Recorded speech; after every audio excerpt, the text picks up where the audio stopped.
प्रणाम। आप सबके हृदयस्थ हित प्रभु को नमन करते हुए, वंदन करते हुए सर्वप्रथम तो अपनी प्रसन्नता अभिव्यक्त करता हूँ, आपका आभारी हूँ कि आपने बड़े ध्यान से मेरी बात को सुना, मेरे विचारों का श्रवण किया, क्योंकि हजारों की संख्या में मेरे पास प्रतिक्रियाएं आई, संदेश आए, भांति भांति से आप लोगों के विचार मुझ तक पहुँचे। तो सबसे पहले तो आप सबका बहुत बहुत धन्यवाद कि आपने मेरी बात को बड़े ध्यान से, बड़े मनोयोग से सुना भी और अपनी प्रतिक्रिया भी मुझ तक पहुंचाई। देखिए, समाज में, इस संसार में जब जब कोई बड़ा परिवर्तन आया है, आता है या फिर आ सकता है, तो वो विचार की ही शक्ति से आता है। आपकी मेरी विचार की शक्ति, आप, मैं, हम सब मिलकर ही इस समाज का निर्माण करते हैं और एक समाज के प्रति, देश के प्रति, अपने धर्म के प्रति, अपनी संस्कृति के प्रति आपका मेरा एक मौन कर्तव्य होता है। हो सकता है कोई आपको आकर न बताए, हो सकता है उसके बिना भी जीवन यापन होता रहे, पर मैं ऐसा समझता हूँ कि कुछ प्रकृति का ऋण है आप पर, मुझ पर, हमारे धर्म का ऋण है आप पर, मुझ पर, और धर्म के प्रति, अपनी संस्कृति के प्रति, अपने देश के प्रति, राष्ट्र के प्रति, अपने पूर्व पुरुषों के प्रति, अपने पूर्वजों के प्रति, अपनी कुल परंपरा के प्रति आपका मेरा एक नैसर्गिक कर्तव्य है, आपका मेरा एक मौन कर्तव्य है, जिसका आपको मुझे बड़ी निष्ठा से पालन करना ही चाहिए। समाज में जब जब विसंगतियां उत्पन्न होती हैं, समाज में जब जब विकृतियां उत्पन्न होती हैं, तो मुझे लगता है कि बुद्ध जनों के जो विवेकी जन हैं, जो ज्ञानी हैं, उनके विचार से ही एक इच्छा शक्ति जन्म लेती है और फिर उस इच्छा शक्ति से समाज में परिवर्तन आता है। बड़ी बात ये नहीं है कि आपकी मेरी बात का क्या प्रभाव पड़ता है, बड़ी बात यह है कि क्या आप और मैं समाज के प्रति, अपने कर्तव्य के प्रति जागरूक हैं। जागृति बड़ी बात है। पिछली बार जो मैंने आपसे निवेदन किया कि जब एक बालक अपरिचित था सर्वथा श्री राम से, श्री कृष्ण से, तो मेरा मन बड़ा आहत हुआ और मैंने एक प्रश्न खड़ा किया स्कूली शिक्षा पे। आज जिस प्रकार की शिक्षा पद्धति स्कूलों में है, किस प्रकार का ये बच्चे का विकास हो रहा है, कहाँ जा रही है सारी संस्कृति, कहाँ है बालक के सांस्कृतिक मूल्य, तो इस बात ने मुझे चिंतन करने पर विवश किया। मैंने विचार किया, आप तक अपनी बात पहुँचाई और एक बड़ा सुखद परिणाम, मैं इसे सुखद परिणाम ही कहूँगा, एक बड़ा सुखद परिणाम मेरे सामने आया कि एक तो आपका धन्यवाद कि आपने इस संदेश को दूर तक पहुंचाया और थोड़े से ही दिनों में कुछ लाख लोगों तक ये संदेश पहुंचा और मेरे पास हजारों की संख्या में प्रतिक्रियाएं आई।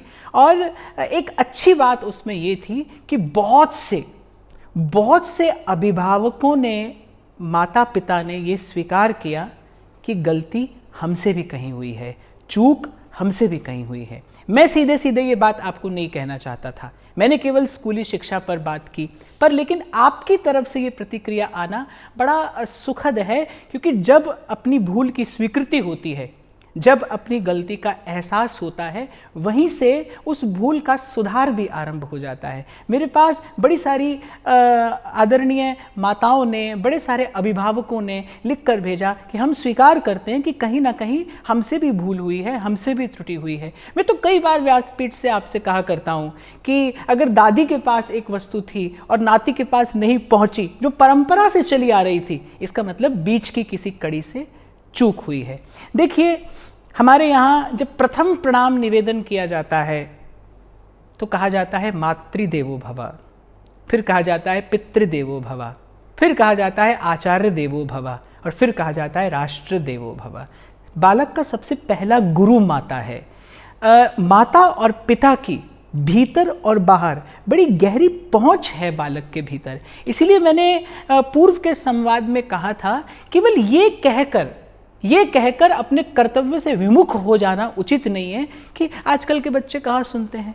बालक सुनता है, बालक तो सुनेगा ही, क्योंकि वो बालक है, अभी उसका विवेक विकसित नहीं हुआ है, अभी उसके पास संसार का अनुभव नहीं है। अनुभव के आधार पर ही तो आप और मैं निर्णय लेते हैं। बालक के पास तो अभी संसार का कोई अनुभव नहीं है, उसकी बुद्धि प्रभावित होती है, उसकी बुद्धि कहीं किसी ना किसी के पीछे किसी किसी के पीछे, किसी विचारधारा के पीछे प्रवाहित भी होती है। आप ये न कहिए बालक किसी की नहीं सुनता, बालक सुनता है, बालक बिल्कुल सुनता है। बालक को सुनना पड़ेगा क्योंकि वो बालक है, अभी उसके पास जीवन का अनुभव नहीं है, अभी उसके पास संसार का अनुभव नहीं है। हाँ, अगर आप नहीं सुना और समझा सके आपके बालक को, फिर आपका बालक उस समझ के लिए, उस सूझबूझ के लिए कहीं और देखेगा, और खबर नहीं वहाँ से उसे सूझबूझ मिले ना मिले।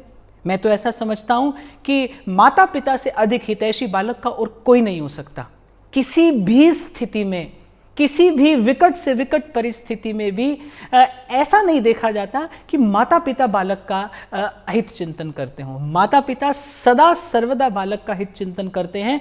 माता पिता से जो बालक को मिलता है वो कहीं ना कहीं बालक का हित ही करता है, पर स्वीकार करना होगा आपको और मुझे। यदि आप और मैं वास्तविक परिवर्तन चाहते हैं तो आपको मुझे स्वीकार करना होगा कि कहीं ना कहीं माता पिता से भी थोड़ी चूक हुई, कहीं ना कहीं भूल गए हम, कहीं ना कहीं मार्ग भूल गए हम, भटक गए हम। और जैसा मैं आपको कह रहा हूं, अगर बालक आपकी नहीं सुनेगा फिर उसका आदर्श कौन बनेगा? उसका आदर्श कोई गलत चरित्र बन सकता है। एक समय था जब माता बालक को कथा सुनाती थी, कहानी सुनाती थी, और उस कथा के जो पात्र होते थे, उस कथा के जो चरित्र होते थे, वो राम कृष्ण होते थे, वो महाराणा प्रताप होते थे, वो छत्रपति शिवाजी की वीर गाथा होती थी, वो भगत सिंह और राजगुरु के उज्जवल चरित्र होते थे। जब माताएं अपने बालकों को कथा सुनाती थी, कहानी सुनाती थी, कहानी के माध्यम से शिक्षा देती थी, एक चरित्र का निर्माण किया जाता था। अरे ये तो हमारे सनातन धर्म की एक व्यवस्था है, एक परंपरा है, जिसे आप और मैं भूल गए कि कुछ देर के लिए नित्य प्रति घर के सब लोग एकत्रित होकर बैठकर भगवत स्मरण करते थे, भगवत चिंतन करते थे। किस लिए? कि संस्कार सुरक्षित रहें, धर्म सुरक्षित रहें। मैं एक बात यहाँ पर और निवेदन करना चाहूँगा कि चीखने चिल्लाने से धर्म की रक्षा नहीं होती, और धर्म की रक्षा सदा सर्वदा शस्त्र हाथ में उठा लेने से भी नहीं होती। धर्म की रक्षा होती है धर्म को धारण करके। आप और मैं धर्म धारण नहीं करेंगे, कैसे धर्म सुरक्षित रहेगा? और किसी को उपदेश देने से पहले स्वयं आचरण करना आवश्यक है, तभी उपदेश प्रभावी होता है। तो सबसे पहले तो मैं फिर से एक बार धन्यवाद दूंगा कि कम से कम आपने बड़े खुले मन से इसको स्वीकारा कि हाँ, हमसे भूल हुई है, हम बालक को आवश्यक संस्कार नहीं दे पाए, चूक हुई। न कहिए ये बात बालक नहीं सुनता, अरे आपका बालक है, वो आपका बालक है, आपने उसे जीवन दिया है, आप उसके मूल हैं, आपकी कैसे नहीं सुनेगा? नहीं सुनता, थोड़ा प्रयास करिए, नहीं सुनता, थोड़ी मेहनत करिए। और वो मेहनत बालक पर उपकार नहीं है, क्षमा करिए, वो मेहनत आपका कर्तव्य है। क्यों? मैं इसका कारण बताता हूं आपको। जब आप माता या पिता बनते हैं ना, उस समय आपका आदर बढ़ता है। कोई आया है संसार में जो आपको प्रणाम करेगा, जो आपके सामने सर झुकाएगा, जो आपका चरण स्पर्श करेगा। आपको अधिकार मिला है, लेकिन अधिकार बड़ा बाद में होता है, पहले कर्तव्य बड़ा होता है। जब बालक मिलता है एक माता को, एक पिता को, तो वो उसकी गोद में बालक नहीं आया है, उसकी गोद में एक अवसर आया है। माता पिता यदि थोड़ा सा प्रयास करें, थोड़ा सा पुरुषार्थ करें, थोड़ा सा परिश्रम करें, तो वो बालक के रूप में एक आदर्श चरित्र समाज को दे सकते हैं। एक दीपक जल सकता है समाज में, जो कोसों दूर का अंधेरा दूर कर देगा, जो बड़े लोगों की प्रसन्नता का कारण बनेगा, जो बड़े लोगों के सुख का कारण बनेगा। यदि माता पिता प्रयास करें तो हो सकता है। दिया ना ध्रुव की माता ने बालक ध्रुव को एक बड़ा सदमार्ग, सदुपदेश कि बेटा जा नारायण का भजन कर। उस बालक ने ही तो अपनी माता के कहने पर धर्म धारण किया, और आज संसार को ध्रुव जैसा एक उज्जवल चरित्र मिला। और ये घटना आदिकाल से घटती आई है, और आप थोड़े से सजग और सावधान हो जाएं तो ये घटना फिर घट सकती है। न कहिए ऐसी बात बालक नहीं सुनता। अरे बालक तो सुनने को विवश है, क्योंकि वो तो बालक है। ये बात दूसरी है कि वो आपकी नहीं सुनेगा तो फिर वो किसी फिल्मी अभिनेता को अपना चरित्र नायक बना बैठेगा, वो उसे अपना आदर्श बना लेगा। क्या दिया है फिल्मों ने हमें? इस समाज को क्या दिया गया है? मैं तो कई बार विचार करता हूँ कि क्यों आप लोग हमेशा मौन रहते हैं। आप देखते तो हैं, आप समझते तो हैं कि हाँ भाई गलत हो रहा है, नहीं ये अच्छा नहीं हो रहा, नहीं ये ठीक नहीं है, पर ये इतना कह देना पर्याप्त नहीं है। अगर गलत नहीं हो रहा तो ईश्वर ने आपको बुद्धि दी है, विवेक दिया है। और मैं फिर आपको एक बात कहूँ, ये ना सोचिए आपके कहने से क्या होगा, मेरे कहने से क्या हुआ, कुछ भी तो नहीं। और मैं तो ये भी विश्वास नहीं रखता कि बहुत कुछ बदल जाएगा इससे। मैं तो हमेशा कहता हूँ दुनिया बदलने का स्वप्न ही नहीं देखता हूँ मैं तो। पर यदि मैं देख रहा हूँ कुछ ठीक नहीं हो रहा, कुछ अनुचित हो रहा है, तो समाज के प्रति, इस राष्ट्र के प्रति, अपने धर्म के प्रति, अपनी संस्कृति के प्रति मेरा एक कर्तव्य तो बनता है। मुझे अपने कर्तव्य का पालन तो करना है। मुझे कहना जरूर है, कोई सुने ना सुने, पर मुझे कहना है। और मुझे लगता है यदि आप प्रत्येक व्यक्ति अपने कर्तव्य के प्रति जागरूक हो जाएं तो परिवर्तन अवश्यंभावी है, परिवर्तन होगा ही होगा। मैं बात को थोड़ा पीछे लेकर जाऊं, आपने कहा बालक नहीं सुनता, आपकी नहीं सुनता, किसकी सुनता है? वो फिर बॉलीवुड और हॉलीवुड की सुनता है। मैं बड़ी क्षमा याचना पूर्वक ये बात आपसे कहूं, आज समाज में बहुत बड़ी विकृति केवल उसी मार्ग से आई है। जिसे आप केवल मनोरंजन कहते हैं ना, उसने मनोरंजन नहीं किया, उसने मर्यादा का भंजन किया है, उसने समाज को विकृतियां परोसी हैं। अगर मैं 2 मिनट के लिए बात करूं, अगर कुछ गिनी चुनी चुनिंदा फिल्मों की बात हम छोड़ दें, क्या दिया है बॉलीवुड ने पिछले कुछ दशकों से? हमारी माताओं बहनों के हाथ से पूजा के थाल लेकर शराब के गिलास पकड़ाए हैं, पिता पुत्र को एक साथ बैठकर शराब पीना सिखाया है, परिवार के सारे सदस्यों को एक साथ बिठाकर जो नहीं देखना चाहिए वो दिखाया, जो नहीं सुनने के योग्य था वो सुनाया। और फिर धीरे धीरे क्या हुआ, हमको ऐसा अभ्यास हुआ कि हमें गलत ठीक लगने लगा, हमें वो गलत ही ठीक लगने लगा, हमें अनुचित ही उचित लगने लगा। मैं इसीलिए बार बार कहता आया हूं, कुछ लोग कहते हैं, कुछ लोगों की ये मान्यता है कि भाई चलो कुछ ना होने से कुछ होता रहे। ना, गलत होने से ना हो तो अच्छा है, क्योंकि फिर गलत की परंपरा पड़ती है। आपके बच्चों के चरित्र नायक वो लोग हो गए जिनका अपना जीवन खोखला है, जिनके अपने जीवन में विकृतियों और विकारों के अतिरिक्त और कुछ नहीं है, जो भीतर से इतने खोखले हैं कि थोड़ी सी असफलता नहीं झेल पाते, आत्मघात कर लेते हैं, जीवन समाप्त कर लेते हैं अपना। किस प्रकार आपके बालक उनके पीछे चलेंगे और कहीं जीवन में किसी अच्छे स्थान पर पहुंचेंगे, किसी अच्छी स्थिति में पहुंचेंगे? तो दोनों तरफ से आघात हुआ। वहां अंग्रेजों की बनाई शिक्षा पद्धति, अंग्रेज क्या चाहते थे? अंग्रेज कभी चाहते ही नहीं थे ना कि हमारे बालकों की चहुमुखी प्रतिभा का विकास हो। वो तो चाहते थे कि ऐसे लोग बने जो केवल सर झुकाकर हमारी आज्ञा का पालन करें। और आज तक भी ऐसा ही है। हमारी विचारधारा अभी तक कुंठित है, हमारी विचारधारा अभी तक पराधीन है। कोई अमेरिका से होकर आए, कोई इंग्लैंड से होकर आए तो बड़े गर्व से कहता है कि अमेरिका से आए हैं, इंग्लैंड से आए हैं। क्यों भाई, ऐसा क्यों? कभी आपने सोचा है ऐसा क्यों नहीं है?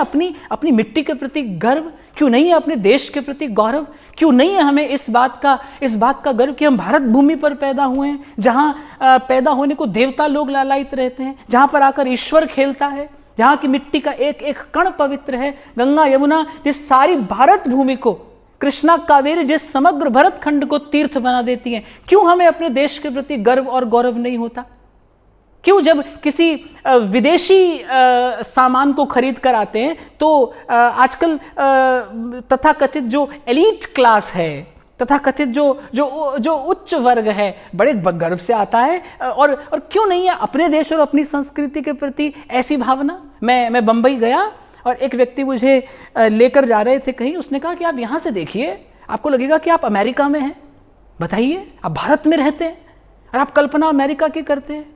क्यों है ये सब? क्यों है? शिक्षा पद्धति के कारण नहीं देने दिया उन्होंने आपके बच्चों को वो संस्कार जिससे उनकी चहुमुखी प्रतिभा का विकास होता। इसीलिए पिछली बार मैंने आपसे कहा था, गीता का ज्ञान, रामायण का कर्म और भागवत के प्रेम के बिना कैसे धर्म सुरक्षित रहेगा, कैसे ये सभ्यता सुरक्षित रहेगी, कैसे आपके बच्चे संस्कारी बनेंगे? वृद्धाश्रम, क्या ये भारत भूमि का लक्षण है कि इस देश में वृद्धाश्रम खुले? माता पिता की सेवा न कर पाए बालक, क्या ये भारत भूमि है? जिस भूमि पर श्रवण कुमार का चरित्र सुनाया जाता है, क्या मिला हमें वहां से? कुछ अंग्रेजों से और कुछ उस पाश्चात्य संस्कृति को भर भर कर परोसने वाले उस बॉलीवुड से क्या मिला आपको और मुझे? कि यहां पर live in relationship so called legal हो गया, मान्य हो गया, वो उसमें कुछ अनुचित नहीं है। सोचा है कभी आपने, जब आपकी आने वाली पीढ़ियां आएंगी और वो देखेंगी कि बिना विवाह के, बिना संस्कार के किसी के भी साथ आज यहां और कल वहां रह लेना कानून से मान्यता प्राप्त है, अरे उसकी तो दोष बुद्धि भी नहीं होगी उसमें। वो तो सोचेगा ही नहीं कि मैं कुछ गलत कर रहा हूं। ठीक करने का प्रयास तो क्या करेगा, वो ये भी नहीं सोचेगा कि मैं गलत कर रहा हूं। अरे कहां कहां से आघात हो रहा है हमारी सभ्यता पर, संस्कृति पर। कभी एक समय था कि अगर एक महिला मदिरा का गिलास हाथ में लेती थी तो बड़ी आदर की दृष्टि से नहीं देखा जाता था उसे। और मुझे लगता है, अगर मैं गलत नहीं हूं तो आज हम चलते चलते वहां आ गए हैं। अगर आज कोई महिला मदिरा हाथ में नहीं लेती है, अगर उसके हाथ में नहीं है ना गिलास, तो उसे आदर की दृष्टि से नहीं देखा जाता। क्या हुआ? अनुचित ठीक हो गया, गलत ही ठीक हो गया, मान्य हो गया, स्वीकृत हो गया, बड़े गर्व की बात हो गई।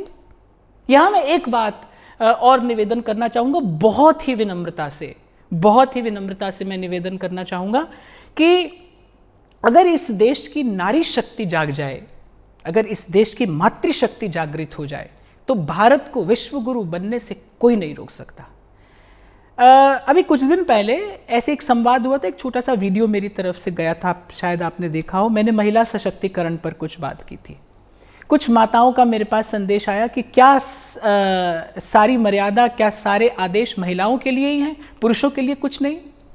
मैं बड़ी विनम्रता से सारी मातृशक्ति को निवेदन करता हूं, आप अपना बालक समझकर मेरी बात सुनिएगा। क्योंकि आप श्रेष्ठ हैं, इसीलिए आपका कर्तव्य बड़ा है। आपको प्रकृति ने वो दिया है जो पुरुष के पास न था, न कभी हो सकता है, इसीलिए आपका कर्तव्य बड़ा है। सृजन की शक्ति है आपके पास, अपार पीड़ा सहकर आप सृजन कर सकती हैं। आपको एक छोटी सी घटना सुनाता हूं। जब श्री कृष्ण ने कहा कि मुझे युग परिवर्तन करना है और महाभारत की रचना हुई, श्री कृष्ण ने ना तो धर्मराज से कहा, न पवन पुत्र भीम से, न गांडीवधारी अर्जुन से, और न अश्विनी कुमारों से, नकुल सहदेव से। श्री कृष्ण गए द्रौपदी के पास, कहा कृष्णा मुझे युग परिवर्तन करना है और मुझे तुम्हारी आवश्यकता है। द्रौपदी ने कहा मैं अबला आपकी क्या सहायता करूं, जो खुद अपमान से पीड़िता है वो आपकी क्या सहायता करेगी। श्री कृष्ण मुस्कुराए और श्री कृष्ण ने कहा कि द्रौपदी सृजन की शक्ति है तेरे पास, तू नए भारतवर्ष की जननी बनेगी, तू भारत माता होगी, तू पीड़ा सहेगी, लेकिन उस प्रसव की अपार पीड़ा के बाद तू ही एक नए भारतवर्ष को जन्म देगी। सभी माताएं बहनें मेरी ये बात बड़े ध्यान से सुने, किसी भी पक्षपात से, किसी भी आग्रह दुराग्रह से रहित होकर सुने। पुरुष की बात पुरुष जाने। मैं इतना जानता हूं, मैं इतना समझता हूं और मानता हूं कि स्त्री हर दृष्टि से श्रेष्ठ है। वो श्रेष्ठ है इसीलिए उसका कर्तव्य बड़ा है। क्यों हम पहले कहते हैं मातृदेवो भव? क्यों जब हम ईश्वर की भी वंदना कहते हैं तो हम पहले पिता का स्मरण नहीं करते, हम कहते त्वमेव माता च पिता त्वमेव। पहले माँ का ही स्मरण किया जाता है। सृजन, नई रचना, कुछ नया रचना है तो वो आप कर सकती हैं, पुरुष नहीं कर सकता। अपार पीड़ा सहने के बाद, प्रसव की पीड़ा सहने के बाद एक नए बालक का जन्म होता है। उस बालक के रूप में महापुरुष आता है, उस बालक के रूप में युग पुरुष आता है, उस बालक के रूप में चरित्र नायक आता है। ये क्षमता आपके पास है, ये ईश्वरीय शक्ति आपके पास है। तो क्यों ना आशा की दृष्टि से मैं आप ही की ओर देखूं। मैं फिर दोहराता हूं अपनी बात, अगर भारत की नारी शक्ति जाग जाए, अगर भारत की मातृशक्ति जागृत हो जाए तो भारत फिर से विश्व गुरु बन सकता है। और इसी के साथ अगर नारी शक्ति नहीं जागृत होती, अगर माताएं अपनी मर्यादा का, अपने कर्तव्य का पालन नहीं करती, फिर इस भारतवर्ष को पतन के गर्त में जाने से कोई नहीं रोक सकता। बालक के भीतर सबसे गहरी पहुंच मां की होती है। मां का संकल्प कार्य कर सकता है, मां की इच्छा शक्ति से कार्य हो सकता है। ये प्रकृति का नियम है कि बालक के साथ, बालक के अस्तित्व के साथ एक तार मां का सदा सर्वदा जुड़ा रहता है। इसे ईश्वर भी अस्वीकार नहीं कर सकते। इसलिए मैं तो बहुत आशा भरी दृष्टि से, यद्यपि मेरे पास माताओं के भी संदेश आए, पिताओं के भी संदेश आए, और मैं फिर से कह रहा हूं कि मैं बड़ी प्रसन्नता व्यक्त करता हूं कि कम से कम आप लोगों ने बड़े खुले मन से माना कि हाँ हमसे भूल हुई है, हमसे भी त्रुटि हुई है। माता पिता का भी एक कर्तव्य है, बालक को पहली शिक्षा घर से ही दी जानी चाहिए। और ये ना सोचिएगा, फिर कह रहा हूं, ये ना सोचिएगा कि हमारे करने से क्या होगा। अभी कुछ दिन पहले जब हमारे माननीय प्रधानमंत्री जी ने कहा था कि आप दीपक जलाइएगा, आप दीपक जलाइएगा, तो क्या किया था आपने? सबने अपने अपने घर में ही तो दीपक जलाया था, लेकिन उसका परिणाम क्या आया था? मैंने कहीं लिखा हुआ पढ़ा था, मुझे बहुत अच्छा लगा। उसका परिणाम ये आया कि जब सारा विश्व डगमगा रहा था, भारतवर्ष उस समय जगमगा रहा था। क्या किया था हमने? अपने अपने घर में दीपक जलाया था। यदि अपने अपने घर में आप दीपक जला लें, अपने अपने बालक को भरसक प्रयास करें संस्कार देने का, संस्कारी बनाने का। और मैं फिर आपको कह रहा हूं भाई, ये प्रकृति के प्रति, समाज के प्रति, धर्म के प्रति, संस्कृति के प्रति आपका मेरा कर्तव्य है, और इस कर्तव्य से, इस ऋण से मुक्त हुए बिना आपका मेरा कल्याण संभव ही नहीं है। आप और मैं नहीं जा सकेंगे आगे, आपको मुझे फिर यहीं लौट कर आना पड़ेगा। इसीलिए जब जागिए तब सवेरा है, जब जागिए तभी सवेरा है। और जहाँ से मैंने अपनी बात आरंभ की, मैं वही लाकर अपने अपने शब्दों को विराम देना चाहता हूँ कि हम सब यदि अपने अपने कर्तव्य का पालन करें तो परिवर्तन अवश्य आएगा, सकारात्मक परिवर्तन आएगा, बहुत बड़ा परिवर्तन आएगा। और मैं कहता हूँ परिवर्तन की इच्छा से भी क्यों, केवल अपने कर्तव्य का पालन करने के भाव से, केवल अपने कर्तव्य का निर्वाह करने की दृष्टि से ही हम ये करें। और इतना ही कहकर मैं अपनी वाणी को विराम की ओर लेकर जाऊंगा और आपसे निवेदन करूंगा, स्कूल में भी जाकर कहिए, स्कूल में भी जाकर कहिए, आग्रह पूर्वक कहिए कि दिए जाए आपके बालक को संस्कार, पढ़ाया जाए उन्हें गीता का ज्ञान, दी जाए उन्हें रामायण की शिक्षा, उनका परिचय कराया जाए श्री राम और लक्ष्मण और भरत जैसे परमोज्वल चरित्रों से, जिनकी कीर्ति से ये विश्व प्रकाशित हुआ करता है। दिया जाए आपके बालक को वो संस्कार, वो शिक्षा। और घर पर आप भी प्रयास करें, केवल ये सोचकर यदि अपने अपने घर में आप और मैं दीपक जला लें तो ये भारत फिर से जगमगाने लगेगा। और अपनी माता के प्रति जो कर्तव्य का निर्वाह किया जाता है, अपनी माता की जो सेवा की जाती है, उससे सांसारिक संपदा मिले न मिले मैं नहीं जानता, लेकिन आत्मिक सुख, आत्मिक संतोष, आत्मबल अवश्य प्राप्त होता है। और भारत माता के प्रति ये आपका मेरा जन जन का कर्तव्य है, जन जन का कर्तव्य है। और मैं फिर आज आपसे कहूँगा, ये बात जन जन तक पहुँचे, जन जन के मन तक पहुँचे, और आप और मैं आज ही से प्रयासरत हो जाएं, प्रयत्नरत हो जाएं। बहुत से लोगों ने मुझे संदेश दिया कि आप कोई अभियान शुरू करिए, हम आपके साथ हैं। कम से कम मुझे इतनी संतुष्टि तो हुई कि आप लोग मेरे साथ हैं, आप लोग मेरे विचार से सहमत हैं। तो अभियान तो नहीं कह सकता मैं इसे, प्रयास कह सकता हूँ। एक विनम्र प्रयास मैं आपके साथ मिलकर आरंभ करता हूँ। इस श्रृंखला जो चलती रहेगी, मैं चिंतन करता रहूँगा और मेरा विचार आपकी इच्छा शक्ति बने, इसी भाव के साथ मैं ये चिंतन, ये मंथन विचारों के रूप में आप तक पहुँचाता रहूँगा। इस श्रृंखला का नाम ही रहेगा जागते रहो। इस श्रृंखला का नाम रहेगा जागते रहो। और जागते रहो नामक इस श्रृंखला में ये आज दूसरा संदेश मैंने आपको पहुंचाया। आप चिंतन करिएगा, विचार करिएगा, और अगले संदेश के साथ मैं शीघ्र ही आप तक आऊँगा। प्रयास करिएगा पूर्व की ही भांति ये बात दूर तक जाए और प्रभु का विश्वास लेकर, प्रभु के चरणों का विश्वास धारण करके मैं आपको कहता हूँ, यदि प्रयास आरंभ कर दें तो देखना, आप चलिए, एक दिन काफिला बन जाएगा। प्रणाम।